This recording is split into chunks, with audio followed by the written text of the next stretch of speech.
Salut tout le monde, c'est Satanos pour une nouvelle review de bouquins. Donc aujourd'hui je ne vais pas parler d'un seul livre, mais bien d'une épopée en 6 volumes qui s'appelle Les Livres de Sang. Ça a été écrit par Clive Barker et c'est sorti entre 84 et 85.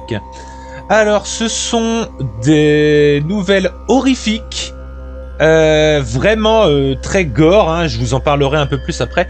Clive Barker, c'est un auteur qui est notamment connu pour avoir été à l'origine des films d'horreur Hellraiser, vous savez, avec le Pinhead, le monstre qui a tous des clous dans le visage. C'est aussi lui qui est à l'origine de la série de films Candyman, dont justement le premier est dans un de ses romans. Et aussi d'autres films comme Cabal. Enfin, en général, c'est un auteur d'horreur. Voilà, d'épouvante. Alors, l'histoire des livres de sang, comme je vous dis, il y a 6 tomes en fait, hein. Mais c'est des recueils de nouvelles à chaque fois, il y a 5-6 nouvelles par tome, donc en tout il y a une trentaine de nouvelles. L'intro du livre, c'est qu'il y a un jeune homme qui se fait passer pour un médium. Il dit qu'il est possédé par l'esprit des morts, et il s'amuse, en fait c'est une énorme escroquerie, il s'amuse à écrire sur les murs des messages en signant Joseph Staline, Gandhi, etc. Et il rigole bien parce qu'il se dit putain, les gens ils sont vraiment cons, ils y croient. Et en fait, ce qu'il ne sait pas, c'est que en dessous de son appartement, il y a l'enfer, avec les différentes rues de l'enfer, les différentes artères comme il dit, qui passent en dessous. Et les morts, ils commencent à en avoir marre de ce petit con qui les fait passer pour des débiles. Et en fait, ils vont sortir des ruelles de l'enfer, les monstres. Pas les monstres, c'est surtout des personnes qui ont fait des crimes violents et des personnes qui ont été victimes de crimes violents. Ils vont sortir de ces ruelles et ils vont s'en prendre à lui, et avec des tout petits scalpels, ils vont lui tailler sur la peau comme ça. Sur le crâne, partout sur la peau comme des tatouages. Ils vont écrire des lettres et en fait ils vont écrire les nouvelles qu'on va lire dans ces 6 tomes en fait. Le livre de sang, bah, c'est le mec.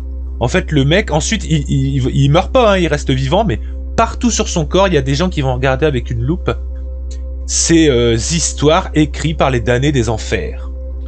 Alors, le style de Clive Barker, c'est souvent des nouvelles très très gore. Vraiment, là, ça change d'un peu des films d'horreur pour adolescents qu'on a eu ces dernières années, parce que là, c'est gore, c'est puant, c'est sale. Ça explose de viscères, c'est vraiment pas juste le tueur, le maniaque avec le couteau, il n'y a pas que du sang, vraiment c'est assez horrible, et c'est souvent sur le thème des démons.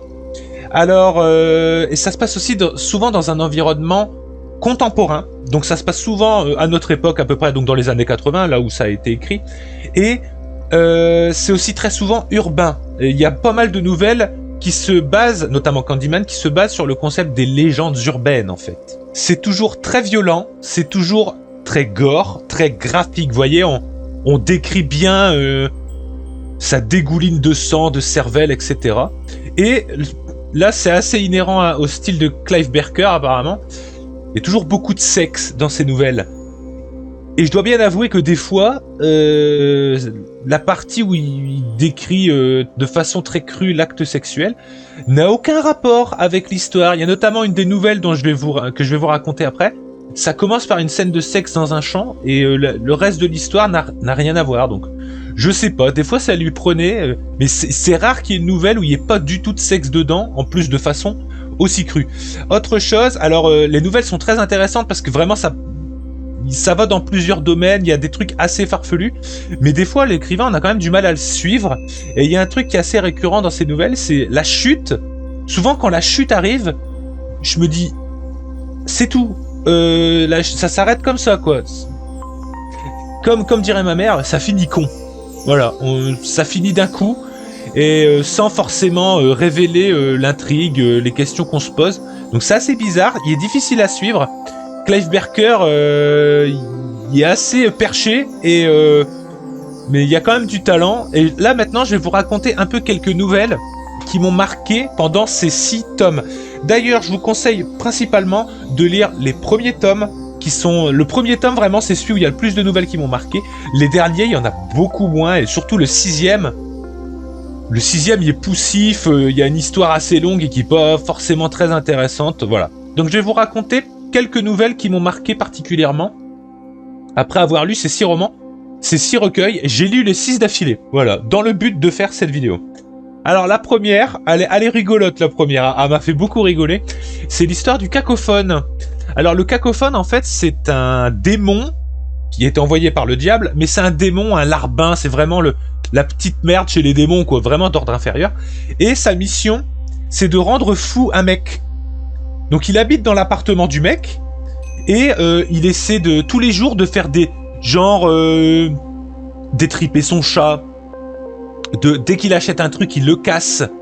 Il va près de lui pendant son sommeil pour lui chuchoter des trucs pour le rendre dingue. Et en fait, ça marche pas. C'est-à-dire, le mec, il voit son chat exploser sous ses yeux. Et le mec, il dit... Bon, qu'est-ce que c'est à chaque fois. Et le démon, ça le rend dingue. Sauf que le démon, il n'a pas le droit de toucher physiquement la personne qu'il est censé hanter. Et... il va se passer des choses, quoi. Parce que au bout d'un moment, le démon, il en a vraiment marre. Alors la deuxième nouvelle, elle m'a bien marqué, notamment parce que ça m'a fait penser à un boss de Castlevania Area of Sorrow, le fameux Légion, la boule de cadavres. En fait, c'est 2 hommes qui sont en Yougoslavie, et ils voient des énormes golems se déplacer dans la campagne yougoslave, et quand ils s'approchent des énormes golems, ils se rendent compte que ce sont les gens de 2 villages qui se sont attachés les uns aux autres avec des cordes, pour former 2 immenses...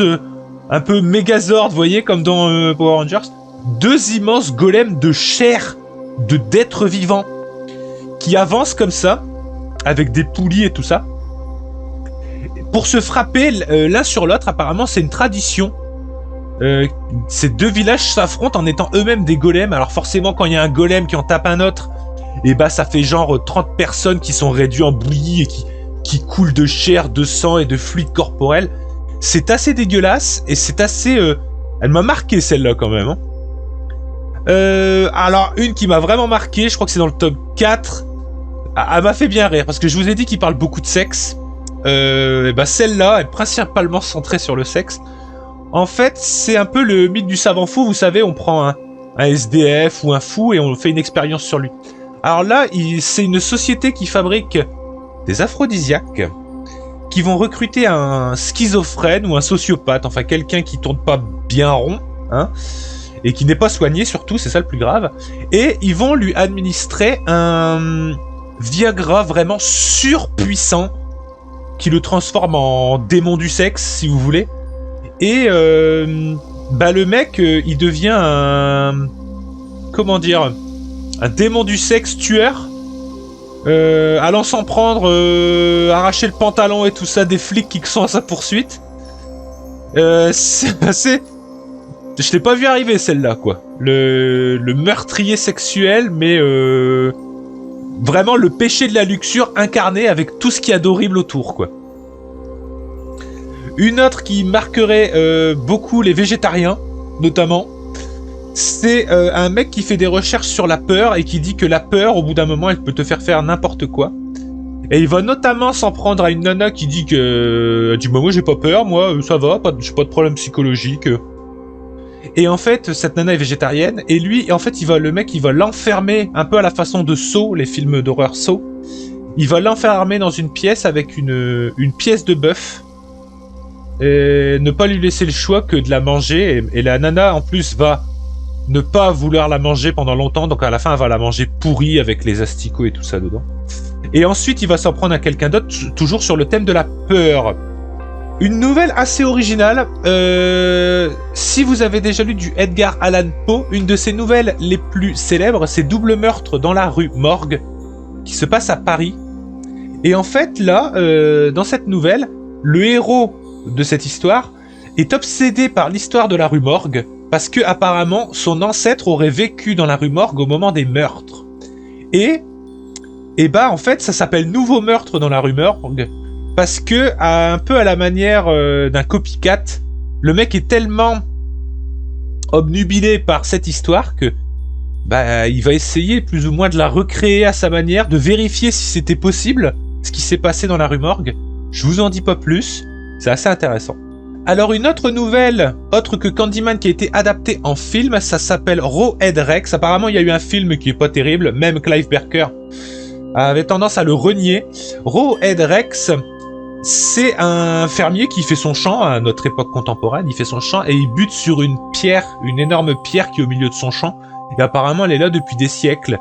Et personne n'y touche à cette pierre. Et lui, il va se croire plus malin que les autres et il va retirer cette pierre, en fait, une énorme pierre. Il va réussir à la retirer et bien mal lui en a pris parce qu'en fait, s'il y avait cette pierre, c'était pour sceller un démon ancestral qui vivait en dessous, qui a été enfermé par les anciens. Et c'est vraiment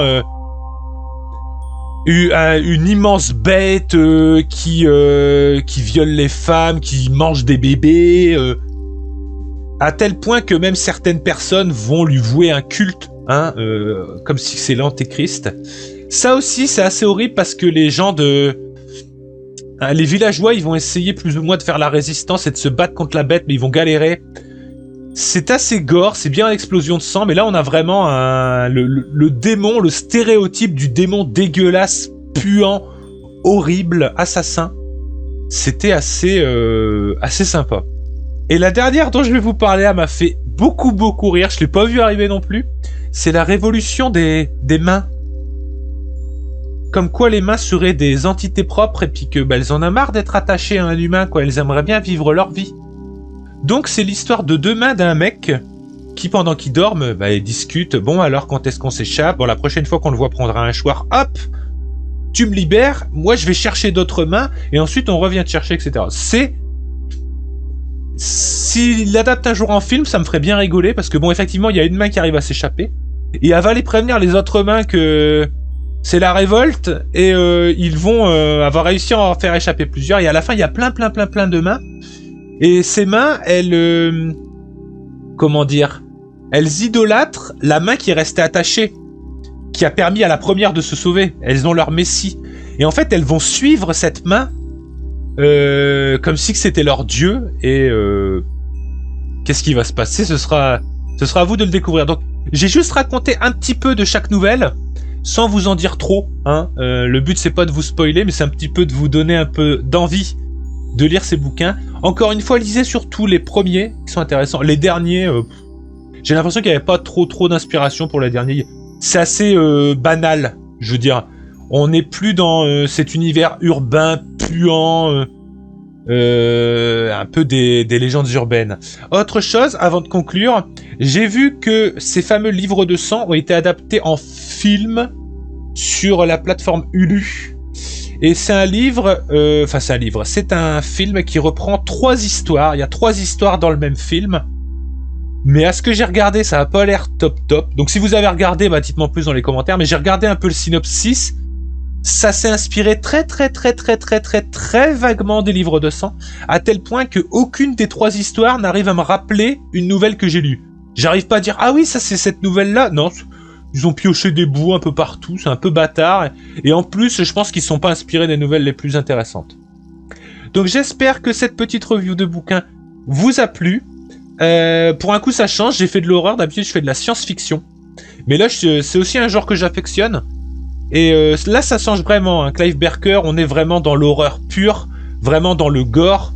C'est pas des films pour ados avec des ados un peu bébêtes et un mec qui leur court après avec un couteau. Là, vraiment, il n'y a pas que du sang, il y a vraiment... Les démons, c'est pas juste des êtres qui ont des mauvaises pensées, ils sont difformes, ils sont dégueulasses, ils puent, enfin c'est vraiment l'enfer. Décrit tel que le décrit Clive Barker, c'est pas des simples assassins, c'est vraiment des démons horribles. Alors j'espère que cette vidéo vous a plu, je vous remercie de l'avoir regardée, je vous souhaite une bonne soirée, une bonne journée ou une bonne nuit, et à bientôt!